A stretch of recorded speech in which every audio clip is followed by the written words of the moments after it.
বাজার থেকে ধনেপাতা কিনে এনে সপ্তাহ পর সপ্তাহ অর্থাৎ এক মাস কিভাবে টাটকা এবং তরতাজা থাকে সেই টিপস আপনাদের সঙ্গে শেয়ার করব। কিভাবে কি করছি স্টেপ বাই স্টেপ দেখবেন। এখানে আমি 250 গ্রামে একটা বোতল নিয়েছি। প্রথমত এই স্টিকারটা কেটে তুলে দেব। কেউ কিন্তু স্কিপ করে দেখবেন না, তাহলে একদমই বুঝতে পারবেন না। এই স্টিকারটা তুলে দিয়েছি। এবারে ঠিক এখান থেকে একটু কেটে নেব।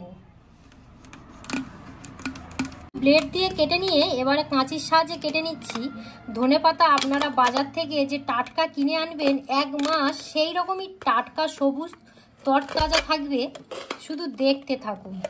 এভাবে কেটে নিয়েছি। এবার এই বোতলের মধ্যে অল্প করে জল দিয়ে দেব। জলের মাত্রাটা দেখুন ঠিক এই রকমই থাকবে।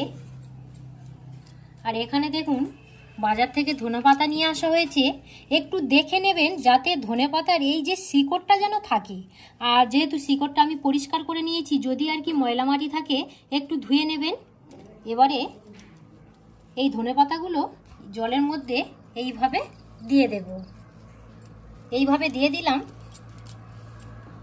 এবারে আমি এখানে নিয়েছি একটা প্লাস্টিকের কোটো। কি করছি আপনারা দেখুন। প্রথমত এই কোটোর মুখটা খুলে নেব। মুখটা খুলে নিয়েছি। এবারে এই মুখটা এইভাবে দিয়ে দেব।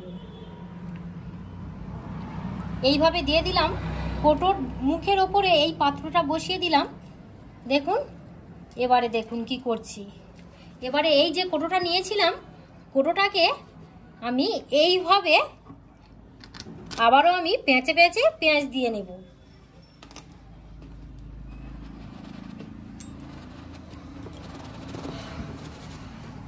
খুব সুন্দরভাবে পেঁয়াজ দিয়ে নিয়েছি।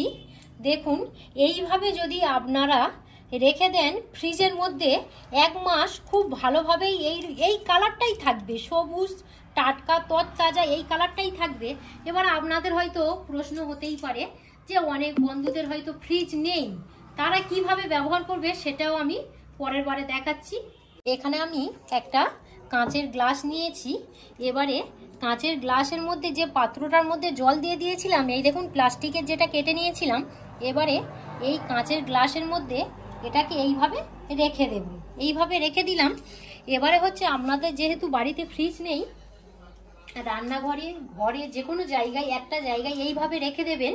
দিনে একবার করে সকালবেলা একবার করে একটু করে অল্প করে জল দিয়ে এইভাবে ছিটিয়ে দেবে। দিদি একটু জল দাও, দিদি অল্প অল্প করে জল দাও তো, অল্প করে। আমি দেখিয়ে দিচ্ছি। হাতের মুঠোর মধ্যে যতটা আর কি জল ধরবে, ঠিক এইভাবে দিনে একবার করে এইভাবে ছিটিয়ে দেবেন। জাস্ট এইরকমই ছিটিয়ে দেবেন একবার করে। দেখবেন এক মাস ভোর একই কালার থাকবে। পুরো মনে হবে যেন বাজার থেকে কিনে আনা। যেসব বন্ধুদের ফ্রিজ নেই এই পদ্ধতিটা করতে পারেন। কি বলুন তো, আমরা হয়তো বাজারে সবসময় যেতে পারি না। একবার বাজার থেকে কিনে এনে এটা অনেক দিন ধরে রাখা যায়, পুরো একটা মাস থাকবে। একটা মাস থেকে। আর যেহেতু শীতকালে এখন নদীর মাছ প্রচুর পাওয়া যাচ্ছে এই সময়ে বিশেষ করে। আর নদীর মাছে মানে ধনেপাতা না দিলে ভালো লাগবেই। ধনেপাতা তো লাগবে। এবার পরের টিপস দেখতে থাকুন। শীতকালে আমাদের বিয়ে বাড়ি করলে আমরা শাড়ির ওপর এইভাবে স্টোলটা নিলে দেখবেন অস্বস্তিকর লাগে। সবসময় এইভাবে স্লিপ খেয়ে পড়ে যায়, ঠিক একদমই থাকে না। আমি একটা ইউনিক স্টাইলে আপনাদের দেখাবো স্টোলটা কিভাবে গায়ের মধ্যে সেট হয়ে থাকবে। তো স্টোলটা এইভাবে গায়ের মধ্যে দিয়ে নিলাম। দিয়ে দুটো কুর একদম পুরো সমান করতে হবে। দিদি দেখিয়ে দাও একটু। এই যে স্টোলের দুটো কুর এইভাবে একটু সমান করে নিতে হবে। দেখুন একদম পুরো সমান হয়ে গেছে, একদম পুরো সমান হয়ে গেছে। দিদি এবার ছেড়ে দাও। এবারে এইভাবে গুড়িয়ে গুড়িয়ে একটু কুচি করে নেব। এই দেখুন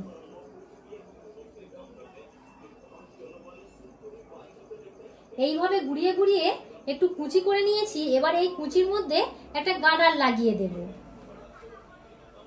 সেম পদ্ধতিতে এদিকটাও আমি একইভাবে কুচি করে নেব। এখন এদিকটাও গুড়িয়ে নিয়েছি। এবারে প্রথমবারের যে দিকটা আর কি গার্ডার দিয়েছিলাম, এই গার্ডারটা খুলে নেব। দুটোকে একসঙ্গে ভালো করে গার্ডার দিয়ে বেঁধে নেব।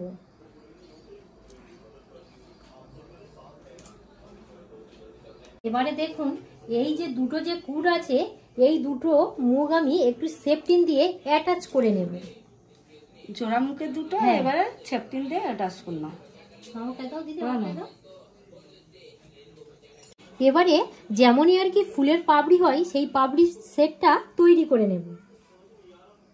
পাপড়ির শেপ একদম পুরো এসে যাবে এইভাবে একটু হাত দিয়ে যদি করে নেন কত সুন্দর হবে পাউরি, ঠিক আছে? খুব সুন্দর পাপড়ি শেপটা আসবে। দেখুন বন্ধুরা কত সুন্দর একটা ফুলের শেপ এসছে। এবারে এটাকে একটু এইভাবে ঘুরিয়ে দেব, ফুলটা যাতে এই রকমই থাকে। দেখুন এইভাবে যদি আপনারা শাড়ির ওপর পরেন একদমই স্লিপ খাওয়ার ভয় নেই। আর কত সুন্দর একটা শেপ এসছে দেখুন। এবার আমি বলে রাখি আমি কিন্তু একদমই এইরকমই না, এসব হচ্ছে আমার যেসব বন্ধুরা এখনকার যুগের আর কি মডেলিং নিত্য নতুন আর কি প্রয়োজন, এইভাবেই আর কি ড্রেস পরে ঘুরতে চান, সেই সব বন্ধুদের জন্যই আর কি এই ভিডিওটা। আমরা কিন্তু সত্য কথা এইরকম একদম পছন্দ করি না, আমার বন্ধুদের জন্য এই ইউনিক আইডিয়াটা আমি আপনাদের সঙ্গে শেয়ার করলাম। একটা আমি দেখাবো ইউনিক স্টাইলে কিভাবে স্টোল বানিয়ে নিতে পারবেন। এখানে আমি ওড়না নিয়েছি, আপনারা শাল বা চাদর দিয়েও এই স্টোলটা বানিয়ে নিতে পারবেন।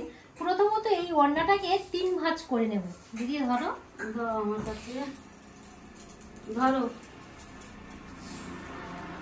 দিদি ডিজাইনটা যেন একটু সামনের দিকে থাকে, এই পিছন দিক দিয়েই আর কি 3টে ভাঁজ করে নিতে হবে। একটু টান টান করো। এখানে প্রথমত একটা ভাঁজ দিয়ে দিলাম, এবারে দ্বিতীয় ভাঁজ দিতে হবে। দিদি একটু টান টান করো। ভাঁজ দিয়ে দিয়েছি, এবারে আরো একটা ভাঁজ দিয়ে দিলাম। টোটাল 3টে ভাঁজ দিয়েছি দেখুন, একটা দুটো 3টে। এবারে এটাকে ঠিক পিছন দিক দিয়ে এইভাবে নিতে হবে। বাঁ হাতের দিকে একটু আর কি ছোট রাখতে হবে, আর ডান হাতের দিকে একটু বড় করতে হবে। দেখুন আপনারা দেখেই বুঝতে পারছেন আমার একদিকে ছোট আর একদিকে বড়। আমি যেমন ভাবে করছি এই স্টেপটাই আর কি আপনারা মেনে করবেন। দেখুন এবারে যে দিকটা বড় ছিল সেটাকে এইভাবে একটা পাক দিয়ে নেব, এইভাবে। এই দেখুন এইভাবে একটা পাক দিয়ে নিয়েছি।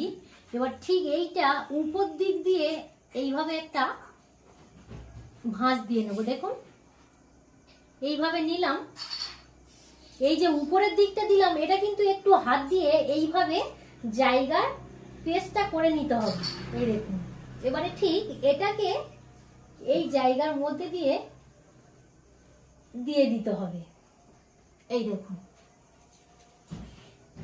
এটাকে এইভাবে করে নিলাম। এবারে এইখান থেকে দুটো কুট আমি একটু এক করে নেব।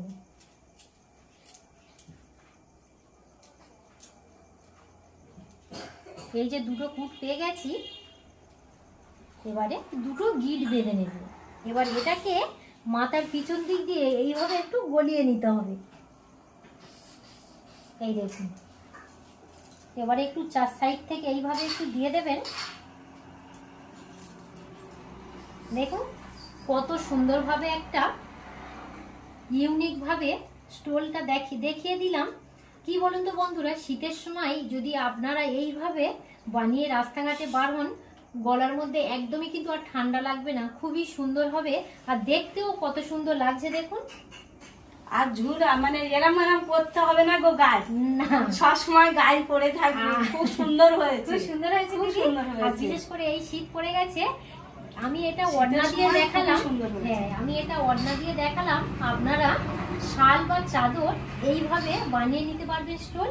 কেমন হলো অবশ্যই কিন্তু কমেন্ট করে জানাবেন। এবার দিদির কাছে চলে যাব, তোমার কেমন লাগছে বলো? খুবই সুন্দর হয়েছে। হ্যাঁ খুবই সুন্দর হয়েছে, খুবই সুন্দর লাগছে। হ্যাঁ। আর বিশেষ করে সত্য কথা বিশেষ করে বলতে এখন শীতের সময় না, আমরা তো সব সময় শাড়ি পরে থাকি, তো যেসব বন্ধুরা আর কি একটু চুড়িদার কুর্তি যেসব বন্ধুরা পরেন একটু এইভাবে করে নেবেন, খুবই সুন্দর লাগবে সত্য কথা বলতে। আর এই টিপসগুলি আপনাদের কেমন লাগলো কমেন্ট করতে একদমই কিন্তু ভুলবেন না। আমি কমেন্টের আশায় আর কি অপেক্ষায় বসে থাকবো। পর্বটা এখানে শেষ করলাম। আপনারা সবাই সুস্থ থাকবেন, ভালো থাকবেন। এতক্ষণ আমাদের সঙ্গে সময় কাটানোর জন্য আপনাদেরকে অসংখ্য অসংখ্য ধন্যবাদ জানাই।